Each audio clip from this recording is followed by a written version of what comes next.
We've just turned a new page of Jamaica magazine. I'm Adrian Atkinson. Welcome to the program. From bustling townships and cities to the Irish countryside, we are a people of tremendous God-given talent and potential.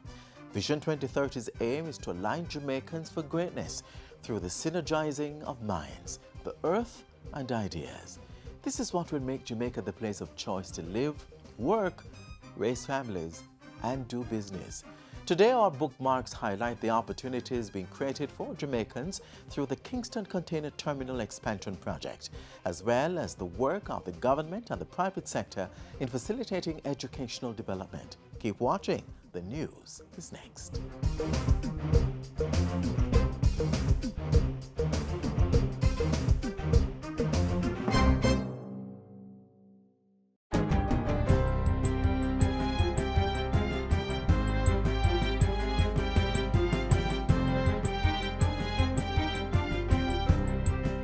Good day, I'm Stephen McHugh, and this is your JIS News for Wednesday, August 23.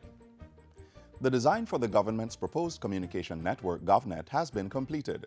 GovNet will be a secure, wide-area network communication infrastructure that will connect government ministries, agencies, and departments to facilitate shared services.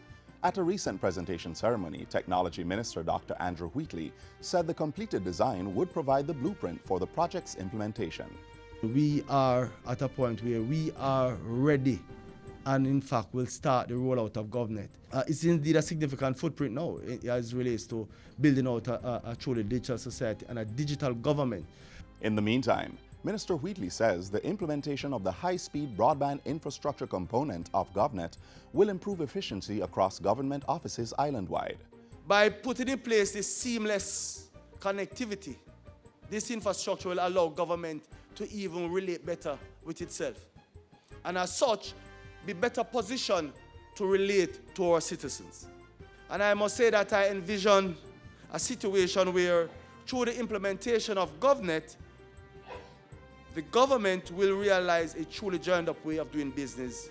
Minister Wheatley was speaking at Tuesday's launch of Productive Business Solutions and Xerox's Connect Key system on the island. The Connect Key software connects multifunctional printers, which adapt to a company's functions through mobile and wireless printing, the cloud, and apps.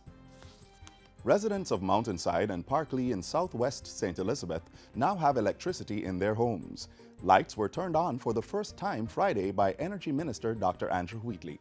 He used the occasion to encourage residents to practice energy conservation and pay their light bills. Energy efficiency and conservation is key. So it is not free light. It comes with responsibility. And just as much as your house is wired and you get electricity, if you don't pay a bill, JPS won't come and cut it off. The initiative is a project of National Energy Solutions Limited. Minister Wheatley promised to open a community access point in the community in short order. We want to create opportunities for young people in particular.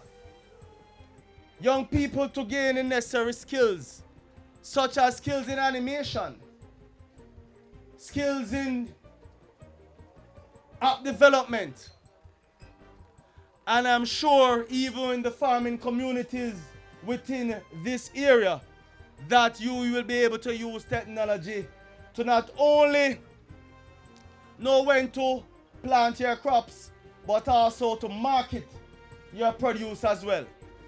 The criminal records of 570 Jamaicans have been expunged since the start of 2017. Of that number, 245 records were erased between April and June of this year. The Ministry of Justice says the Criminal Records Rehabilitation of Offenders Act 1988 has been a game changer for persons who have committed minor offenses and have since transformed their lives. Under the Act, certain minor offenses such as simple larceny, malicious destruction of property, possession or dealing in ganja, bribery, and forging of documents can be cleared from a person's record after a specified period of rehabilitation. The expungement may increase an individual's quality of life by expanding employment opportunities and the ability to travel. To have a record expunged, interested persons must make an application in writing. Application forms can be downloaded from the Ministry of Justice's website or collected at its customer service section. As part of its efforts to reduce the backlog in courts, the Ministry of Justice has sensitized 2,620 persons from April to June 2017 under the Restorative Justice Program. The program focuses on involving members of the community in the resolving of minor disputes before they escalate into the court system. 1 Justice Center and 9 Restorative Justice Centers have been opened island-wide since the passing of the Restorative Justice Act in 2016. The most recent Restorative Justice Centers were opened in Tivoli Gardens and Denham Town in July 2017. And finally, government is committed to maintaining the atmosphere and ecosystem that will welcome investments on the island. So says Minister without Portfolio in the Ministry of Economic Growth and Job Creation, Dr. Horace Chang. We are examining clearly the regulations governing the special economic zone to ensure that whatever is there that may be impairing current activity, and I'm saying we're very keen on that, we will look at them, and where we have to make changes, fine. Where we have to re-educate some of our professionals that are associated and involved in the industry, we'll do so. Dr. Chang was speaking recently as he welcomed the latest business process outsourcing company to operate from the Montego Bay Free Zone, Centerfield, Jamaica. The minister assured the company that government, through entities such as JAMPRO and the Port Authority of Jamaica, would be available to discuss challenges and opportunities to expand the sector. And Centerfield, Jamaica showed its commitment to the country's development by donating $500,000 to the Escher Primary School in Lucy, Hanover. And that's it for JIS News Today. I'm Stephen McHugh. Thanks for watching.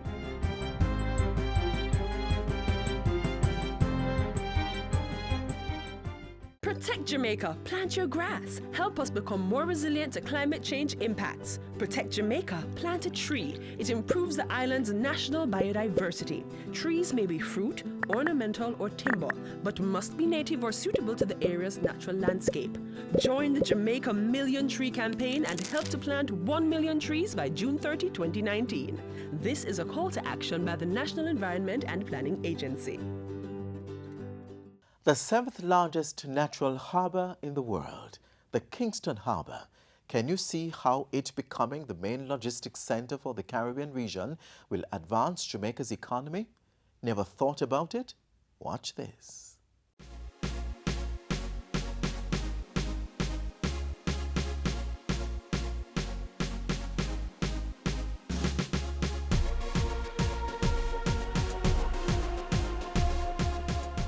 The Port of Kingston, birthed in the Great Natural Harbour, the 7th largest in the world, continues to be an economic magnet on the global sphere.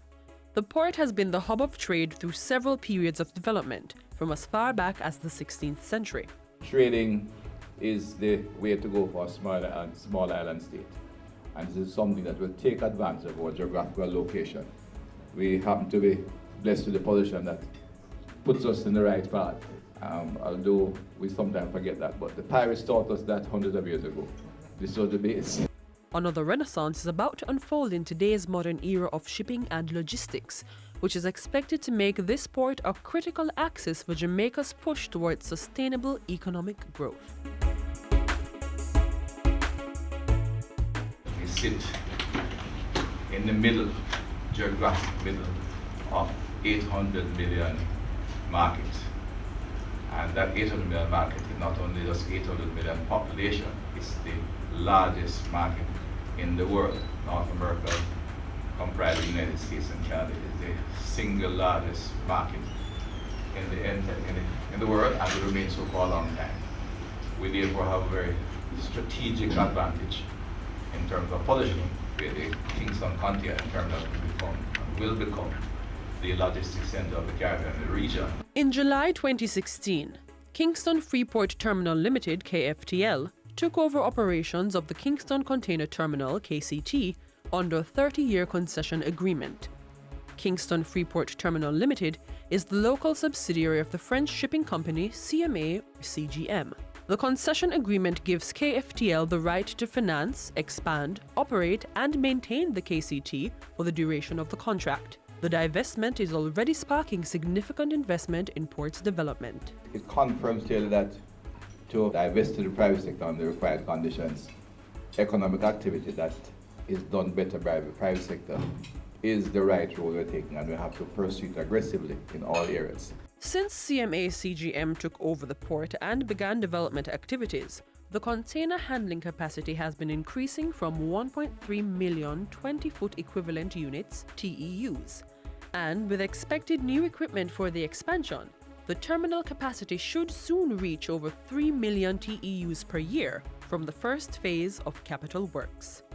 New, larger and more efficient ship-to-shore cranes with more container handling capacity is to be installed by the concessionaires, along with other critical works. When we get to 5 million TEU, we will be a major player, and that's when you begin to get all the spin-off, and that's what we'd like to get. We are confident that CMA CGM, with the support of the institutions of government that they require, will get there, and you'll see a very dynamic economic activity around the Kingston port and in fact in the entire capital city.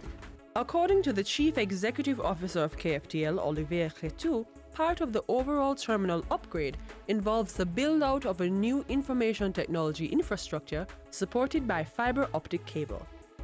You know, KFTL, Kingston Freeport Terminal Limited, we are competing with Panama, Caenwood, Cartagena, and other hubs in the region. And our target is nothing but being the number one. The CEO has expressed his appreciation for the staff, which he says will be increased over time. I keep repeating how proud I am to being the CEO of such an amazing team.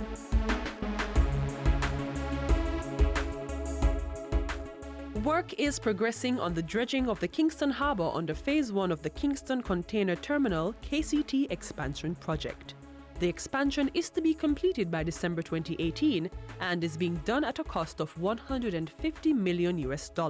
It involves deepening the entry channel to the Kingston Harbour and reinforcing the quay walls at Port Bustamante to withstand the greater forces imposed by bigger ships. This is to allow access by the new Super Panamax vessels which are passing through the region from the Pacific Ocean, following the recent expansion of the Panama Canal. So what we do 24 hours a day, 7 days a week, is do trips in between our dredge area and our dump area.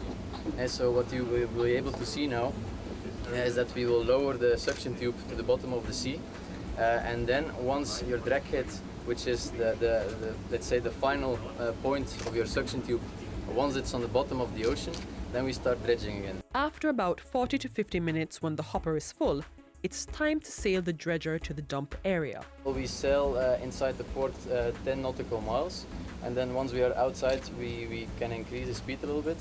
So I think the distance is 15 miles. It's ongoing non-stop, about 8 trips, but it depends on the area. The increased volume of ships to come into port will lead to spin-off industries supporting goods customization, reassembling of goods, and light manufacturing for near-market facilities. The responsibility of the Ministry of Economic Growth and Job Creation is to, through the Port Authority, is work closely with the concessionaire to ensure that all the other agents of government that impact on the activity will be aligned to ensure the project develops smoothly and efficiently and in a timely manner. The Port of Kingston, developing as an axis for economic growth.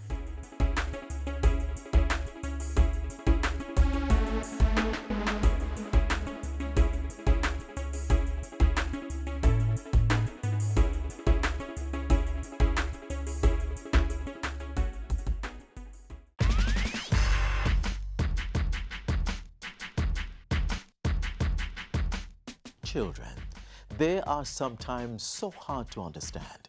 You try to wrap your mind around the talkbacks, the hissing of the teeth, the shrugs and the disobedience, and pass it off as, you think you're a big man or a big woman? This is not always the case. Your child may be suffering from depression. Look out for the sadness, the anxiety, loss of appetite, the seclusion. Talk to them and find out what's happening in their life. If you can't, seek help from a professional. Make your children's psychological health a priority.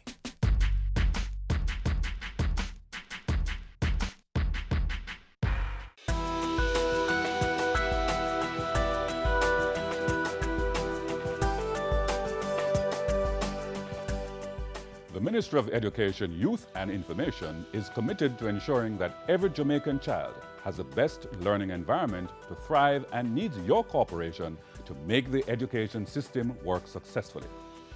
That is why we are ensuring that all Jamaicans have full access to secondary education. Tuition is free of cost to you, but the government can't pay for everything, so do continue with your voluntary contributions.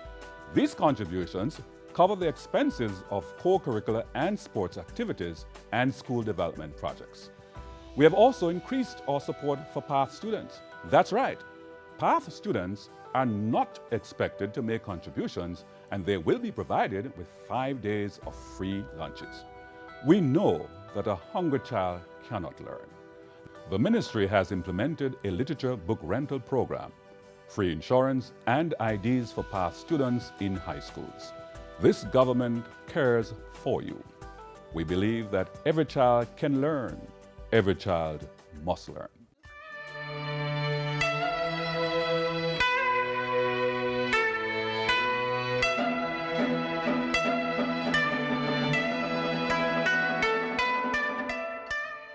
Ludwig Beethoven, one of the greatest composers of all time, was deaf. But this did not stop him from making his mark in what many would see as an unlikely field. A disability is not a life sentence to incompetence. In this next feature, a discussion on initiatives that have been put in place to help the deaf hear.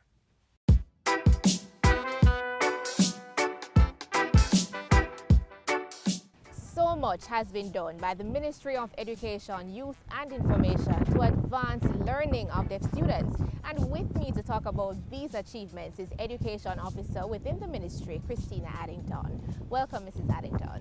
Thanks for having me. Tell me a bit about the different stages of hearing loss and how it affects the ability to learn in the traditional school system. Okay, well, Andrew, hearing loss occurs on a continuum based going from hard of hearing to deafness. And on this continuum, there are different levels. So we start off with a mild hearing loss, then you can have a moderate loss, a severe loss, or a profound loss. It's important to note that it is the level of loss being experienced by the child that really impacts on if the child is able to be educated in the traditional system or if the child has to be educated in a segregated system. For children who experience mild hearing losses, for the most part, they're able to cope and experience success in the regular school system. But for this to happen, there have to be a couple factors that have to be in place. Firstly, the student has to be amplified, fitted with hearing aids. The child has to be in a small school setting, most importantly, in a small class size, so that there's not a lot of background information to distort information being shared between teacher and the students in the classroom environment. Another thing is the teacher working with a child has to ensure that she or he utilizes specific strategies that will help the child maximize whatever residual hearing that the child has.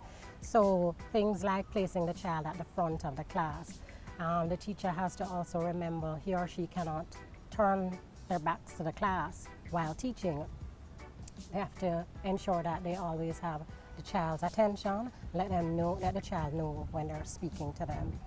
And the greatest thing I think also is that the parents have to be very, very involved, because once there's great parent involvement in the educational life of the child with a mild loss, then this will better ensure success. So Mrs. Addington, how many specialized schools are there for these students? Well, to date we have 7 special education schools for the deaf across the island in Jamaica.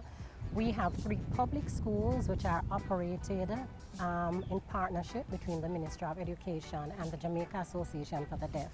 These are the Danny Williams School for the Deaf.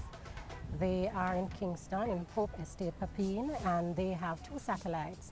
One, a preschool center, which is attached to the school, and another unit class at the Excelsior Primary School.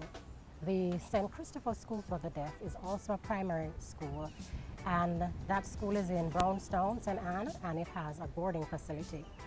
And Lister Mayor Gilby High School for the Deaf is the high school for the deaf. And that school has 2 satellites. So they have a satellite in Maypen and they have a satellite in Port Antonio. The other 4 schools are private schools. They are the Caribbean Christian Center for the Deaf. They operate 3 schools, one in St. James, one in Manchester, and one in Kingston, and the Jamaica Christian School for the Deaf, and they operate in Lethe, St. James. The ministry also has put in place quality education circles, and all the schools for the deaf are engaged in a quality education circle. So the principals meet with administrators from other schools, they share information, and so the principals are able to learn and get advice and share information. The High School for the Deaf has benefited from being placed on the e-learning Jamaica project, and so all the teachers there have been trained and are better equipped to, infuse the technology into the teaching learning process. So what are the advantages of learning in these specialized institutions? Main advantage, I would say, is at the schools for the deaf, the pupil-teacher ratio is 8:1. So we talk about 8 students to 1 teacher. Now, when you compare that with a regular school system where it's 1:35, but in most cases 1:40 or some more, we can say that the children are in a setting which makes concessions that they cannot hear, so they need more time to be spent interacting, engaging in learning. That the teachers, for the most part, in these institutions are special education trained. So the teachers are trained in deaf education, and while in school they have what they call in-service training, or the Jamaica Association for Deaf provides training in them gaining Jamaican Sign Language competence. So we know that the teachers, are being trained to effectively communicate with the children. So they're getting the information because it's being effectively passed on to them in a manner which they understand.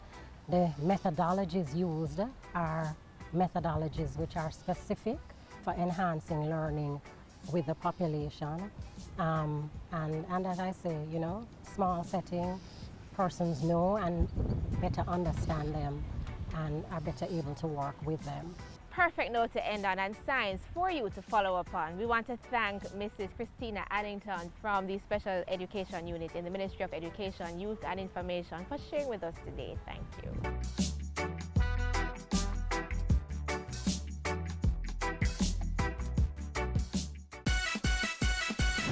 More life. More memories. More moments. Jamaica Moves is a call to action to prevent non-communicable diseases. Get active, eat healthy. You can protect yourself from high blood pressure, obesity, asthma, certain cancer diseases, and more.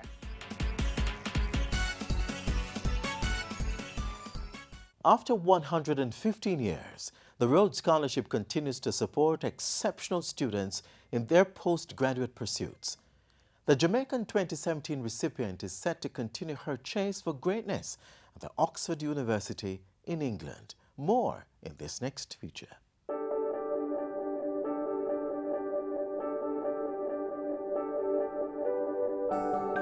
This is Shakiba Foster, the 2017 recipient of one of the most prestigious scholarships in the world, the Rhodes Scholarship. It's an awesome feeling, overwhelming at times. After hours of grueling interviews, Shakiba came out on top of a field of 10 outstanding candidates to be awarded the scholarship. Really outstanding young people, any one of whom could have been the Rhodes Scholar, and we finally chose Shakiba Foster. The fact that she is clearly very intelligent and very thoughtful. She had many thoughts about education in Jamaica, about its economic problems, the IMF program, the way forward. The Rhodes Scholarship is tenable at the Oxford University in the United Kingdom, the oldest English-speaking university in the world, and ranked second in the 2015-2016 World University Rankings. This year, Shakiba will join 94 other students from around the world who have been awarded the scholarship to pursue studies at Oxford. I'm grateful for the opportunity to be going off to Oxford, having that awesome opportunity to be doing more economics and MPhil in economics at Oxford. For every year since 1904, except during the Second World War, an outstanding Jamaican has been selected to be Rhodes Scholar. Shakiba is the second graduate of St. Jago High School to join the ranks, and she remains thankful to all those who helped her excel. My family has been a great help. I remember studying at nights and my aunts, tired but staying up with me to ensure that we got to bed together. My mother, my aunts, my friends, teachers have definitely been a great help, and so I have to say thanks to them. To be named Rhodes Scholar, Shakiba, like her predecessors, had to display outstanding intellect, character, leadership, and commitment to service. Other persons, when they hear Rhodes Scholars, they think, wow, bright person. But to tell you the truth, at St. Jago, I really didn't dominate in terms of academics. I had a few persons who really outdid me, did far better than I did. I pushed and I did well enough. When I got to UWI, was difficult in terms of a new environment, but I got through. As anybody else, I've had difficulties in terms of financing, in terms of family issues and so on. But I've always tried not to focus too much on the issues and just do what I need to do. Hard work and time management. At the end of it all, Shakiba's disciplined approach paid off. I finished my banking and finance program with the highest GPA. I actually finished my degree with the highest GPA in the entire Faculty of Social Sciences. On completion of her BSc degree in Banking and Finance, Shakiba went on to do a Master of Science degree at the University of the West Indies, which she completed with distinction. The 2017 Rhodes Scholar is now an assistant lecturer in the Faculty of Social Sciences, a position she enjoys immensely. Despite her hectic university schedule, Shakiba has always found time to take on leadership responsibilities in her Riversdale community in St. Catherine. Once you start doing things from early, you realize that at the end of the day you have a lot of time for other stuff. Church activities take up most of my other time. And what are her future plans? I'm going off to do an MPhil in economics. If I do well enough at that MPhil, I hope to go on to a DPhil in economics, which is a PhD in economics, really. After that, I want to do some more teaching. I hope to do a little bit more lecturing. And I'm just seeing where the tides take me after that. I don't have a definite plan, and I feel it's all right not to have a definite plan. It's all right to let your experiences lead you into new opportunities. For youngsters aspiring to excel academically, the 2017 Rhodes Scholar has these words of advice. You're not always going to be ahead, but that does not always mean you're not going to achieve anything. Some people will have it difficult, some people will have it easy, and sometimes we tend to want to have it easy like everybody else. But I've learned that difficult times normally make better persons. And so go through difficult times and just work hard, and I'm sure you'll achieve much. If you're an aspiring Rhodes Scholar, application for the scholarship is usually open between early July and early October every year. Application forms can be downloaded from the Rhodes Trust website at www.rhodes-caribbean.com.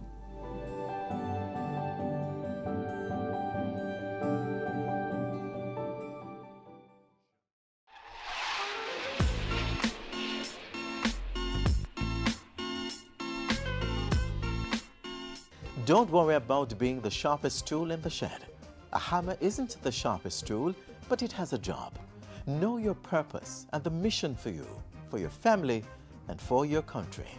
Join us again tomorrow for another edition of Jamaica Magazine. Until then, connect with us on our social media pages, YouTube channel, visit our website jis.gov.jm, or send us an email, jamaicamagazine@jis.gov.jm. On behalf of all of us here at the JIS, I'm Adrian Atkinson. Good evening. This has been a production of the Jamaica Information Service, the voice of Jamaica.